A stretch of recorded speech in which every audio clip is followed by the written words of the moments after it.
Welcome to another episode of the Happiness Squad podcast. Here's a question for you to ponder. What if the secret to career success isn't just about working harder, but finding the right mentors along the way to accelerate your leadership journey? Today, we explore this idea with our special guest, Lori Crever, who's the author of Protégé Power, a roadmap for mentorship, and director of strategic partnerships for the Center for Mentoring Excellence. Lori's journey from the entertainment industry to international banking is nothing short of inspiring. She has worked as a stage manager at an ABC affiliate, pursued acting in New York City, and eventually found her calling in international banking, where she spearheaded a successful mentorship program at Wells Fargo, where 88% of program graduates reported notable career advancements. In this episode, Lori shares transformative insights on the power of mentorship and the critical role it played in her personal and professional growth. We touched on several topics on mentorship, including how organizations can foster a mentorship culture that truly supports and values it, how embedding these practices into the company fabrics is crucial for success.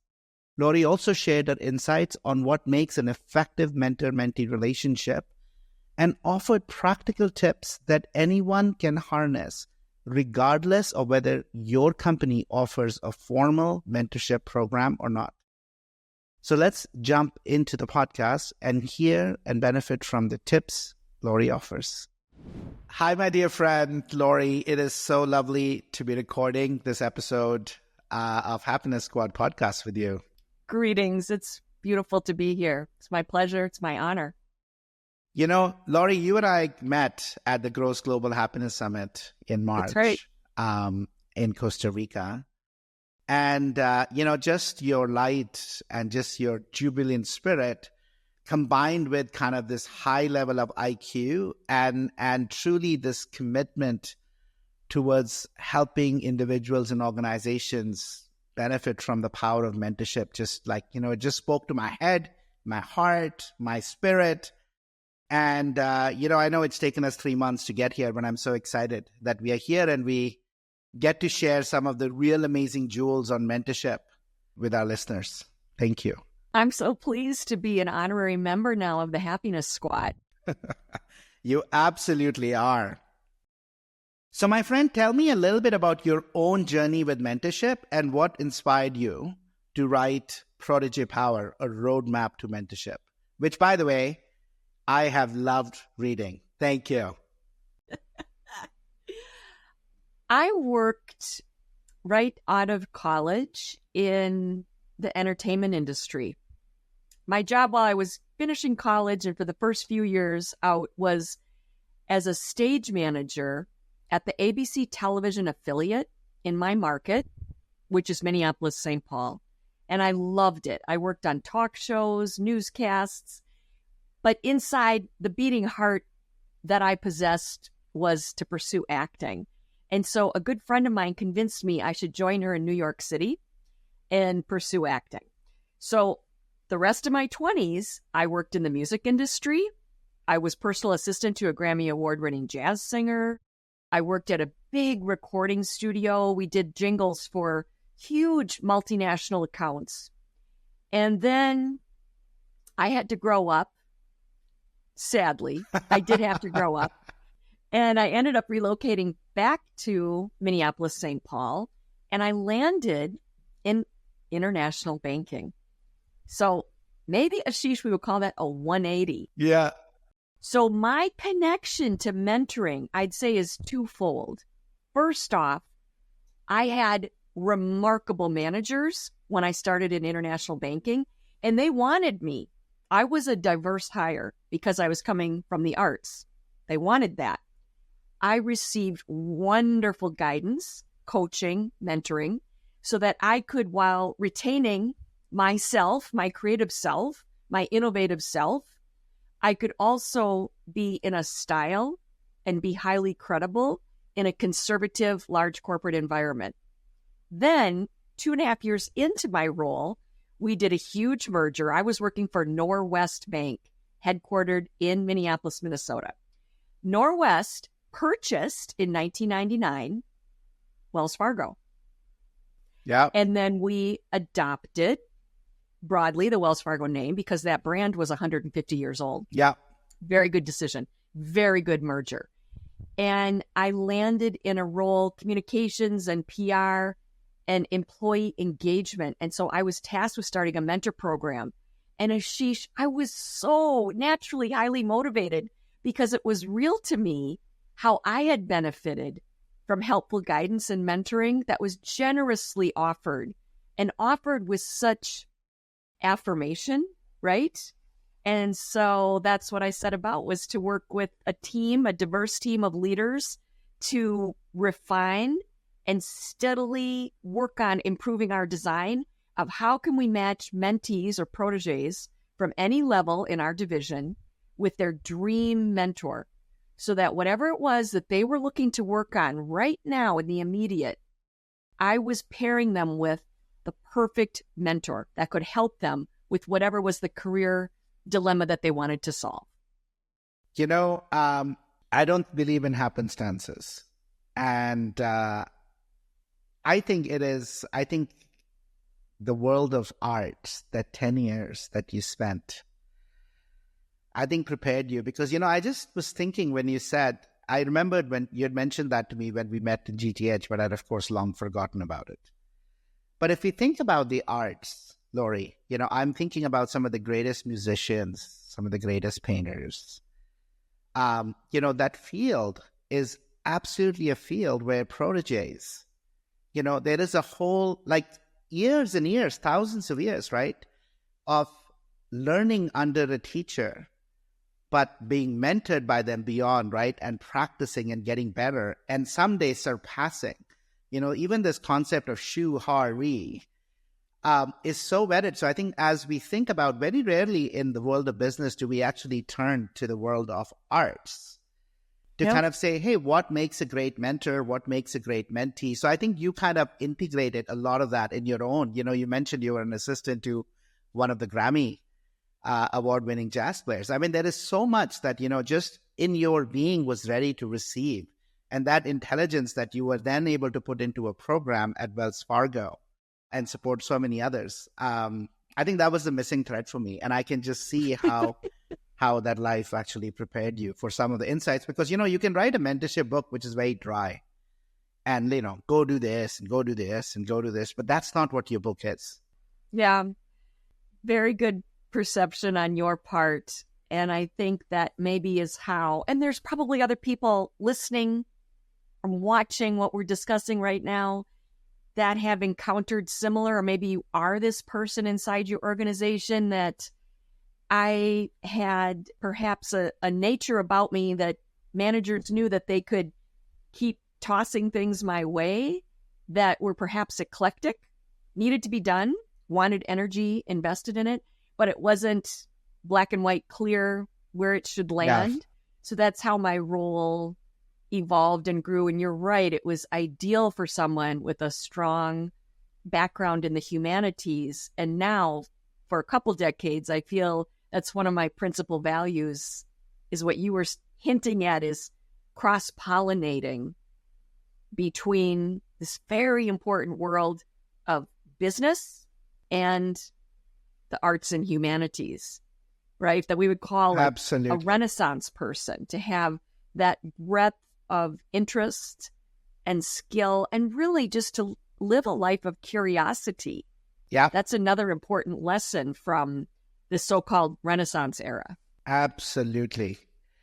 So my friend, tell me about who were some of your key mentors, right? Tell me a story about the key mentors and the roles that they have played in your life.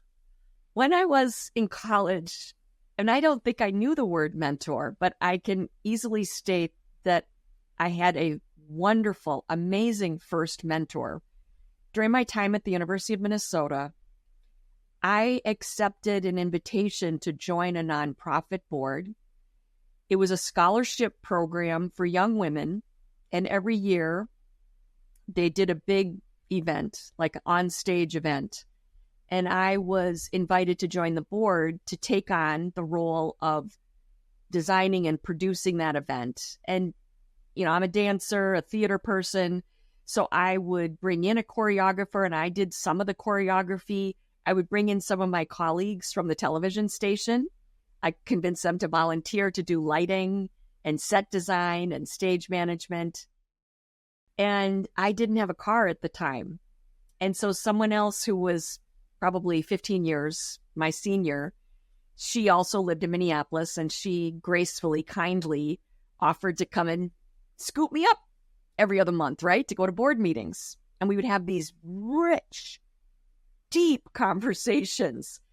And unwittingly, one of the first goofy things I did at a board meeting was tell everyone, don't expect too much from me. I'm just a college student. And she was a very seasoned professional in healthcare.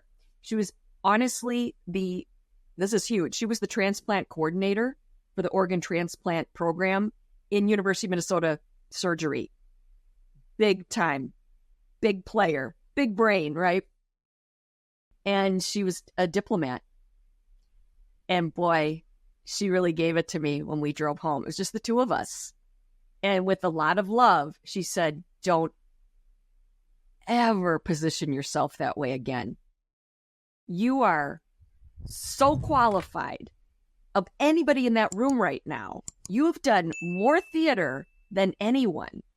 So, she just really helped me to put my head on straight, and also to learn this important skill of discernment, to really pick and choose, what do you say out loud, right? This is for all of us. You might think hundreds of thoughts, but you need to be discerning on which ones actually pass right through your mouth. Which ones are true? World.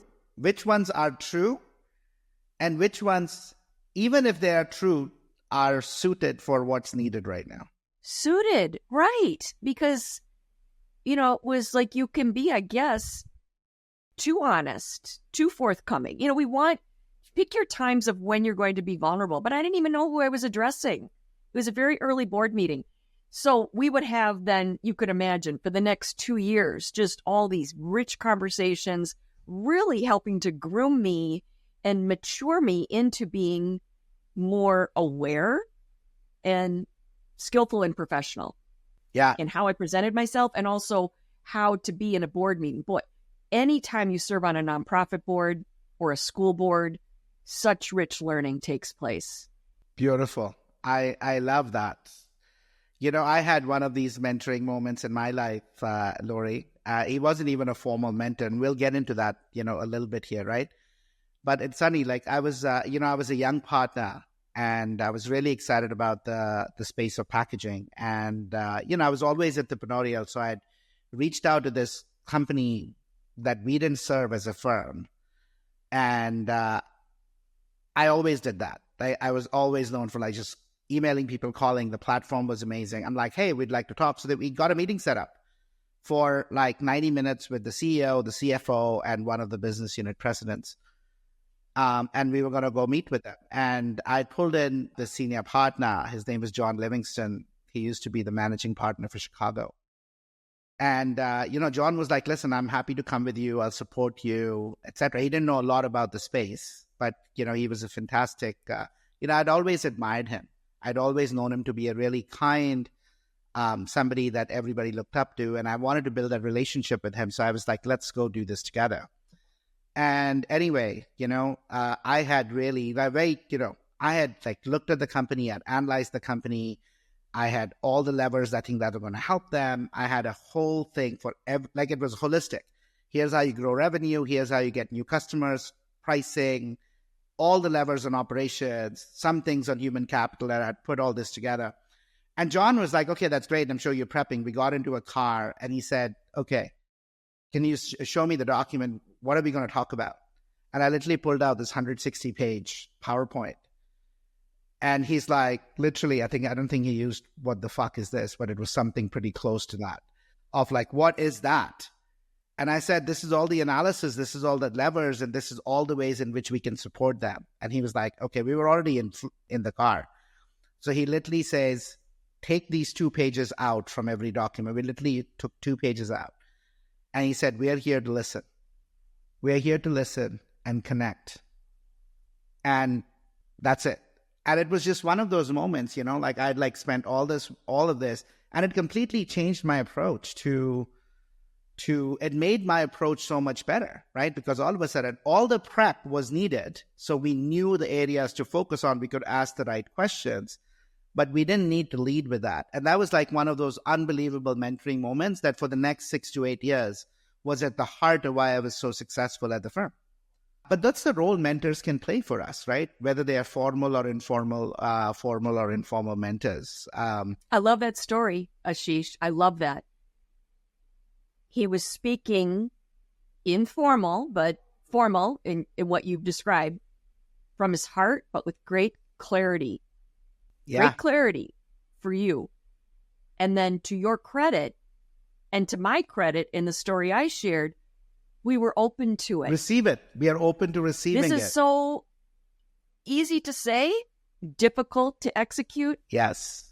You have to be open to that feedback or that reflection and really give it space and consider, wow, this is coming from someone who's clearly on my side. And it seems like you were able to see that. Oh my God. It is absolutely. Absolutely. So listen, let's jump into it because we're touching on this element of some of the concepts that makes a good mentor-mentee relationship.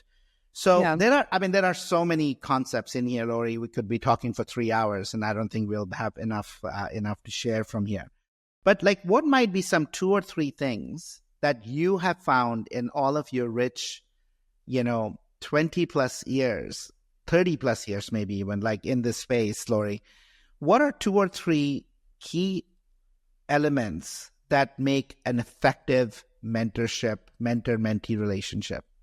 Well, one important concept I've just touched upon, and I would say if you are looking to be mentored, have a good idea of what it is that you would like to be mentored on. And very simple, I call that your right now overarching aim regarding your career.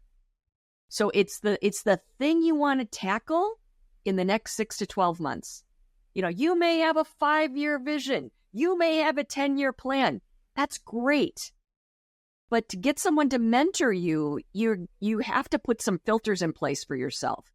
And I think sometimes we might imagine, or you might even get matched. You might be matched as a university student with an alumnus, and they just threw a match together like a generic, let's just get you a mentor.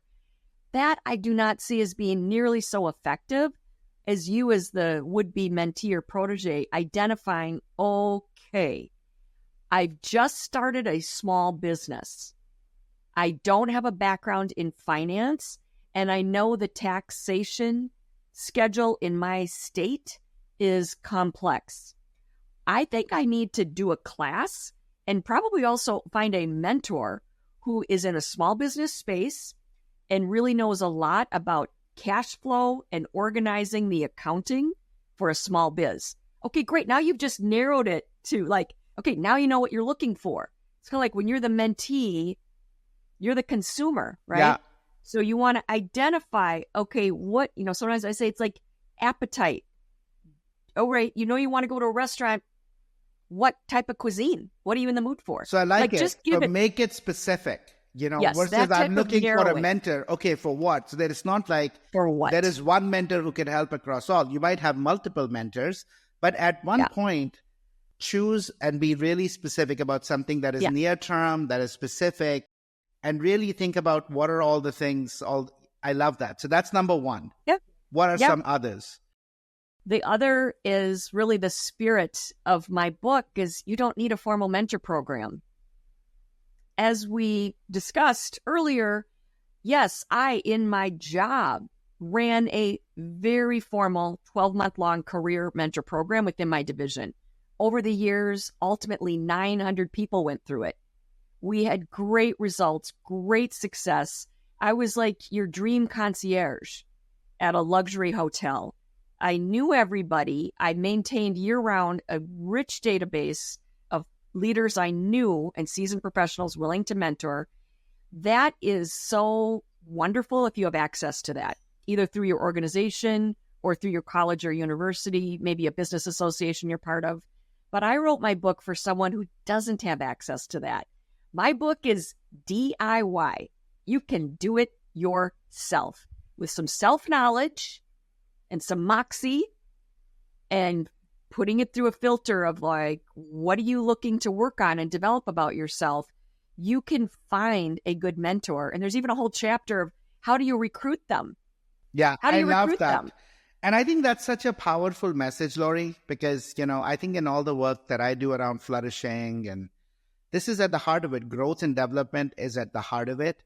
And, there's so many people say, yeah, my company doesn't support it. Yeah, my mentor didn't show up. Yeah, they no, it doesn't matter. I love this notion of we are autonomous. We have agency. And I love how practical tips you have. And I would love the chapter on, how do you recruit a mentor, right?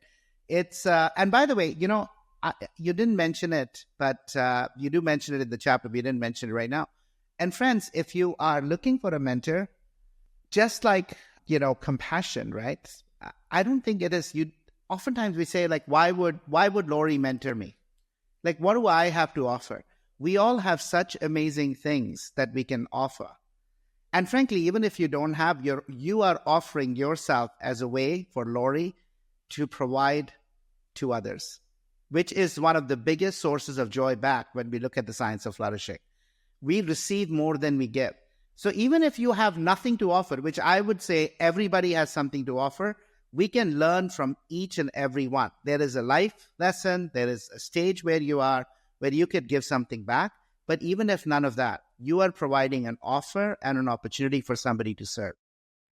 That is so well observed, because I commonly think both men and women, we simply are not aware of the richness, the vastness of our knowledge, especially if you are seasoned in your industry. You probably are not aware of how much of the secret playbook you have. And so just to be a safe sounding board for an individual who's newer in the industry, hearing some of their dilemmas, there's a strong chance you have been there, done that. And you may be, tripped on yourself when you encountered a similar dilemma. Yeah. So now you can help them by saying, I hear this. I went through something similar. Let me share something that I learned, and let's see if it's applicable to your situation. Guess what? It is going to be applicable. And through that dialogue and discussion, you can help to reduce the instances of a person going down a path that will not serve them. Yeah. That's what I think a good mentor can do. It's be like, you could do that, but my caution is, or was something I want you to think through, reflect on this, right? Because think about, Ashish, how many times you have observed it or maybe had this yourself where you make a great big decision at work and then there's unintended consequences that you didn't forecast. After that's happened a couple times, guess what? You get good at thinking through what might be unintended consequences of this. And so to help somebody else be able to develop those muscles, mental muscles, just that alone, so valuable. We hope you're enjoying this episode. If you'd like to start building habits and integrating the Hardwired for Happiness practices into your life, come check out Rewire, our program on the Happiness Squad website.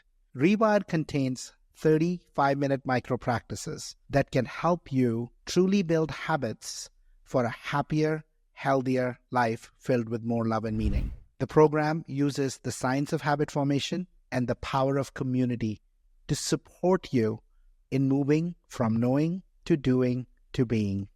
Now, back to the episode. Yeah, absolutely.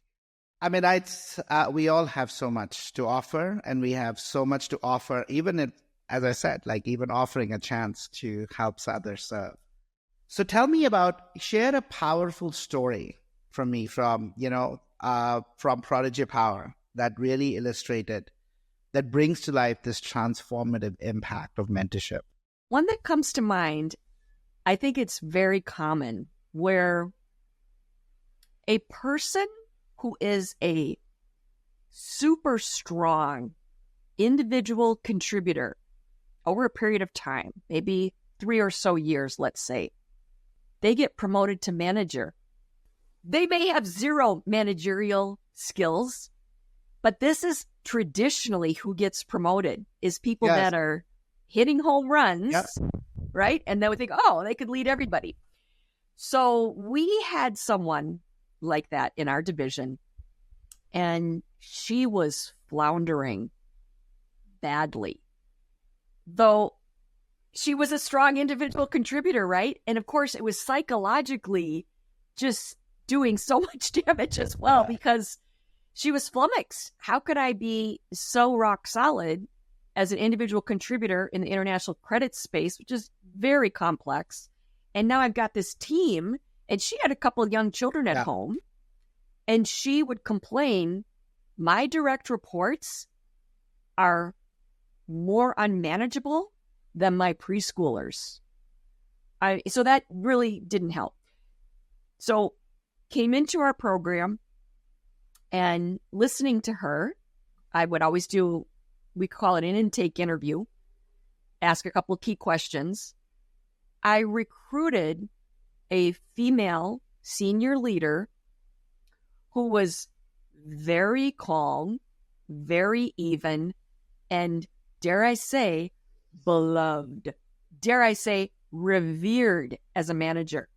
People that worked for her loved working for her and were very loyal, and she retained top talent, for decades. Yeah. So quickly, what the younger manager learned is that the younger manager was listening to her direct reports' problems, absorbing them, and trying to solve them. And if you've got suddenly overnight 7 direct reports, all in different regions, guess what? That's a lot of problems to solve. Yes. No wonder she was pulling her hair out. So the more seasoned leader, as she got to know these dilemmas, she taught her how, through skillful listening, and honestly, this is kind of a Zen concept, but create a container of psychological safety with that direct report so that they know you're keenly listening to them, but you are also expecting and giving them space to solve their own problems. You could maybe help a bit. You can nudge, ask some more probing questions, right? But fundamentally, transform yourself into the type of manager that is genuinely empowering and improving the confidence in each direct report that they can be their own best problem solver. At a minimum, come into that meeting with your manager stating the problem, but also at the same time giving what you believe is a solution, and then iron that out with your manager. Those types of techniques. Of course, this didn't happen in one session. As I said earlier, these individual the pairings have worked together for 12 months. But this changed the younger manager's life, changed her life, changed her physical health.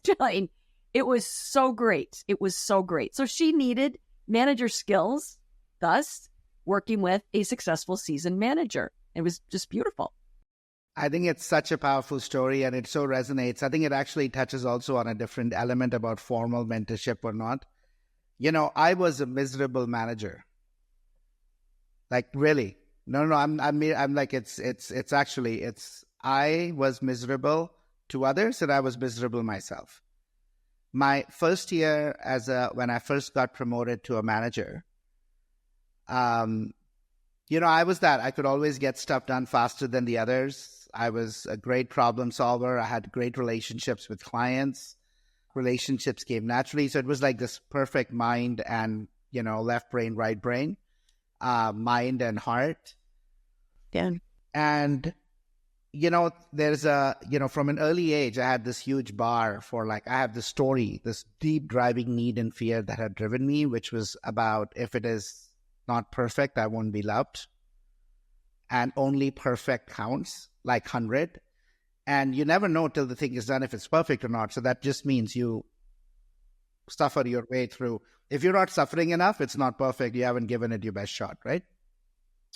So you can imagine, like in my first year as a manager, I don't think I've ever said this on this podcast, but I literally used to almost every day have stress headaches. Because I'm like, this is not good enough. Do people care enough about me? And then really be like, let me solve everybody. All of a sudden, there's enough work to do when you're doing large programs beyond a work stream to now problem solve 4 work streams, including client. It's impossible. So this notion of really being able to support people to solve their own problems, being able to give up control, being able to ask the right questions, and I also used to be really hard on people who were not kind of being able to solve it. Or their work didn't kind of quote unquote meet my expectations. And, I had somebody who was junior to me once asked me, because he knew how much he loved my impact orientation. He also knew I cared deeply about people, that I wasn't an asshole, right? Like I was not trying to be like harsh, but like I was showing up that way. And he asked me a question which changed again my whole way I led. And he asked me this question. He said, Ashish, you're so harsh and so hard on people who are failing in your eyes to meet the bar. And for people who are there, you're like so like high five and, you give all kind of leeway and your love, and they really know they're in your favor, and these people are not. Let me ask you a question. Who do you think is working harder to meet your bar?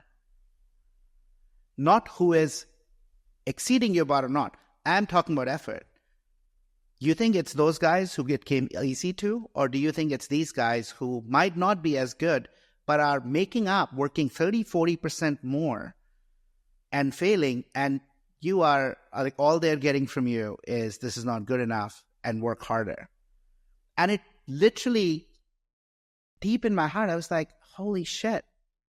It is so true. They are more deserving of my love, my care, and really an orientation of how can I help them, rather not good enough, not good enough, not good enough. And again, was like a big thing. And it came from a much junior associate. In fact, he's now the president of one of the largest divisions, one of the core clients of mine. His name is John Zip. And it changed my life, right? It changed the way I led, the way I managed people. What a wise soul. Oh, he's this amazing. Person. He is. And that took courage to offer that to you. Yes. Yeah, absolutely. So talk to me a little bit, Lori, like what we are talking about. You touched on psychological safety. You talked about creating an environment. You talked about, this vessel where people can show up and it's okay to fail, but still, you show up with answers. How can organizations, if you're an organization leader, right? And we have a lot of like business unit leaders, CFOs, CEOs who listen to this podcast. How can they as leaders create a culture that supports and really values mentorship? Supports mentorship in terms of safe spaces and values it in terms of making it a real priority?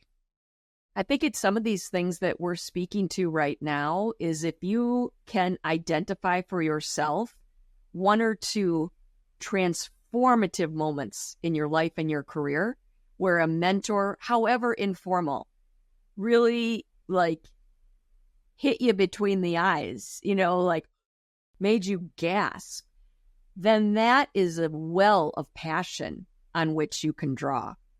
The mentor program that I operated was the brainchild of the then head of our division, who spent his entire career at Wells Fargo. So started out as a teller or personal banker right out of college, and then ended up 44 years later retiring as the head of international and insurance services. Probably was over $3 billion of revenue per year for the last chunk of his career. He never, this is his own words that he would share at our mentor events, he never would have left his safe, secure banking branch and moved into the commercial banking space ever, except a mentor who believed in him and said, you have so much ability and you need to, reach that capacity. You've been doing this for too long. I think you should move over into the commercial space. It will just be so dynamic for you. You can do it. No, I can't. Yes, you can, So got him to do that. Then subsequently, years later, a different mentor said to him, you are way too comfortable running your region of commercial banking. Guess what? Wells Fargo is going to start an international division. You love other cultures. You are so trusted and respected. This is your stretch. This is what you need to do next. No, yes, no, yeah. So it really took a mentor, can be someone who's like a little more than a cheerleader, maybe more than we would think of it as someone who's your track and field coach to get you to the Olympics, right? That is just going to say, I see that. The first chapter in my book is what does, your capabilities through someone else's eyes. Yes. What are your capabilities that you don't see the good stuff, right? But someone else can see this in you and can push you and trust that, right? So trust that. So that I feel is part of it. The other thing that I would say, to be perfectly explicit, a lot of companies try to run a mentoring effort, Ashish, with volunteers. They say, oh, we should do mentoring. Yeah, give it to the diversity committee, which is a group of volunteers. The chances for true results, they are low. Because guess what? When we're volunteering, our job will take priority. Of course it will. So part of my success was that it was in my job description. I said this earlier. Part of my job was called employee engagement programs. And so having a super successful, robust mentor program, I was incentivized. It was part of how I would get a raise and get promoted, and right? So I was super earnest about it, and I was given that luxury of tackling it, right? And I built a portfolio of employee engagement and DEI programs. We did job shadowing. We got people involved with micro lending and the developing. We just did so many great things. But yeah, I had a team and it was in our job. So I would say that too for organizations. If you're serious about building a mentoring culture, give it to someone that it's in their job description, and then it will get done. Like we all know the wisdom, it gets measured, it will get done. That's where the energy will go. So Lori, that's amazing. That, it was in your job description, but the mentors that were in your program and the mentees, of course, they're looking for something, but how did you make sure that the mentors who were kind of also volunteering their time made it a priority? What a very good question. So into the second and third year, from surveying and talking to the first year participants, I realized we needed to do more to prepare the individual mentees. And I learned this because, no surprise, of that first year of our 14 pairs, several of them had spectacular results, some of them more modest results. So, of course, I was studying and talking to the people with the spectacular results and really distilling, what were the elements of that? And then I thought, I should teach all the mentees this right as they're starting their mentoring relationship. So what I could always promise the volunteer mentors, which naturally were seasoned people, extremely busy, right? I would say, I'm going to send you a highly motivated, well-prepared mentee. They will drive the relationship. They will get on your calendar.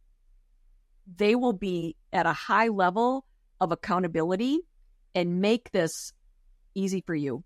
Make this a pleasure for you, right? And that's pretty much what happened. And just we kept refining it, just getting better and better at this.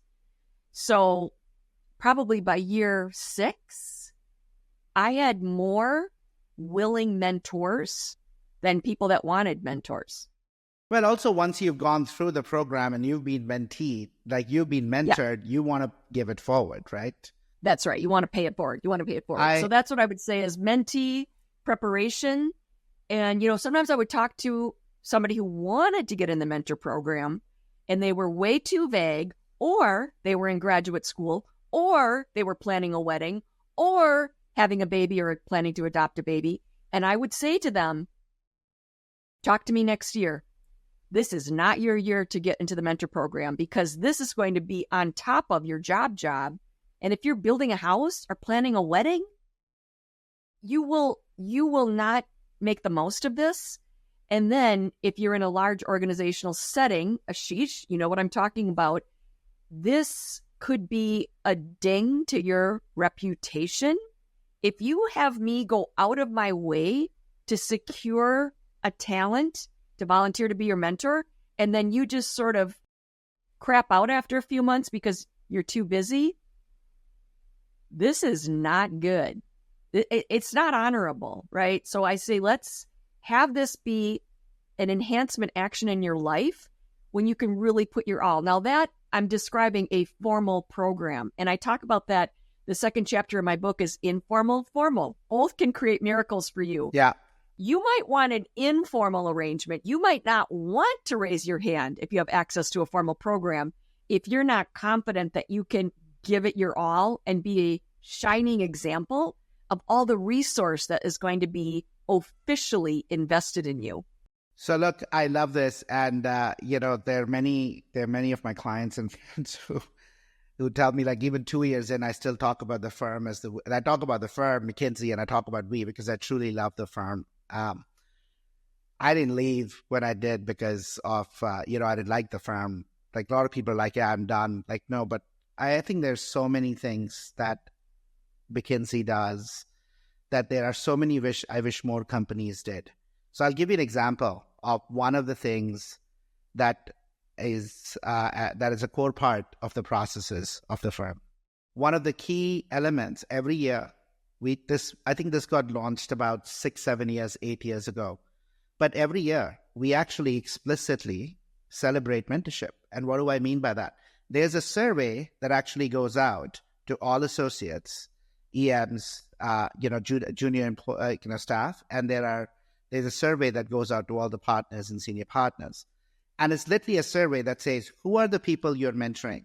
And then there is another one that goes out to all the junior colleagues. Who are the people who are your mentors? And you literally show, one, we celebrate the people who have lots of mentors. There are many who have like 12, 15 mentees. So that's great. We celebrate the ones that show up as, really building the next level of bench. And we celebrate them. We recognize them in their reviews, right? They get they get the equivalent of stars. But you know what? It also highlights, hey, here's a bunch of people who see you as mentors, but you don't see them as mentees. There's an opportunity missed here. And the other way around, hey, here's all the partners who consider you a mentee, but you're not choosing them and saying they're mentors. A missed opportunity. And all of a sudden, you start to make these connections naturally and you celebrate the positives rather than, wow, Lori, you're a senior manager, you're a senior partner, and you have nobody you're mentoring. Like, no, we don't need to do that. Let's celebrate the person who has 8, 12, 15. And it also highlights where somebody has too many, in which we say, hey, listen, can you really be that effective mentoring so many? Is there others you can pull in? Everybody goes to you because you're amazing. Let's replicate more amazingness. So again, a program that really actively, it's an example of something that is living, breathing. It's at the heart of the firm and makes such a big difference. You have touched upon something more than once, which is so powerful. And that's embedding this into the culture. Yeah. Really embedding it, celebrating it. Our program was so honoring of the mentors who were volunteering their time, making that investment, that it became, I almost hesitate to use this word, but it might be the right word, it became prestigious to mentor in the program. I mean, it was just very satisfying and rewarding. And sometimes I would have mentors come to me in advance of the program matching, and they would say, which I loved, hey, I've been working, as an example, I've been working in foreign exchange my whole career. You know what I don't know enough about, Lori? Is trade finance. If you have an incoming protege who's in trade finance, would you please consider matching them with me? Because they know organically through that 12-month relationship, there'll be such rich interchange of knowledge that you said it. They'll be so good for the mentor as well. Yeah. And, it's a fundamental reframe, right? My lesson from my time at the firm, 17 years, it's just so special. It's fundamentally a reframe that as managers and as leaders, our job number one is not, I'm going to say this quite, our job number one is not to deliver the results. We're like, what? No, our job number one is not to deliver the results. Our job number one is to help develop the leaders, our people on our team. It is not the job of learning and development. It is not the job of somebody else in HR. As line leaders, our job number one is to develop our talent. And one of the best ways in which we can develop talent is by being good mentors. And the best way for you as a leader to continue growing yourself is to be a good mentee. Yeah. Right? Both. Keep learning, keep investing in that learning, supporting that environment. And if you do that, results will follow. Results will be there, because in the end, what connects strategy to execution is people. And it doesn't matter how great of an ideas you have, if your people can't execute and you're not supporting them in becoming, better leaders, better managers, better developers of talent themselves, the whole thing stops. But if you do it, you create an amazing multiplicative effect. Yeah, you do. And it requires a measure of humility. Yes. My friend, this has been an amazing conversation. As we wrap up, what's the final piece of advice you might give our listeners, whether they are mentors or mentee? I would say if you are looking for a mentor and you have identified someone that you think would be ideal, and they don't know you yet, but you've seen them speak at a couple of meetings, or, some way, somehow you've had some exposure to them, ask them, approach them to be your mentor, giving a rationale as to why, right? Have a mini elevator speech, whether it's in person or sending an email. Be explicit, take the risk. Most of the time, they'll say yes. I've seen this work out 100 times. Just go for it. It's such a compliment to be asked. And the really main obstacle would be, do they already have too many people that they're mentoring, or have they made a recent big transition? I think just have the courage. Listen to the tales that Ashish and I have shared. Like, this could change your life. This could be such a high impact in just helping you to shift some perspectives. And your instinct is probably correct. Your instinct is probably correct. Who would be a good mentor for you? Well, my friend, thank you for this generative, lifting conversation. Thank you for the beautiful work that you have been doing and are continuing to do. It is I'm really grateful for you to be in my life, and look forward to so much more collaborations in the years to come. I do as well. Thank you, Ashish. Have a wonderful rest of your week, my dear friend. That wraps up another episode of the Happiness Squad podcast. We hope you found the insights actionable to enhance your journey towards happiness and fill your life with more joy, health, love, and meaning. Please consider leaving us a review and share the podcast with anyone in your professional or personal life who you feel will benefit from some of these very insights. It's a really simple way to extend support and spread positivity. Take care, and remember, happiness is a choice that's available to you moment to moment in the here and now. Take care and see you next week.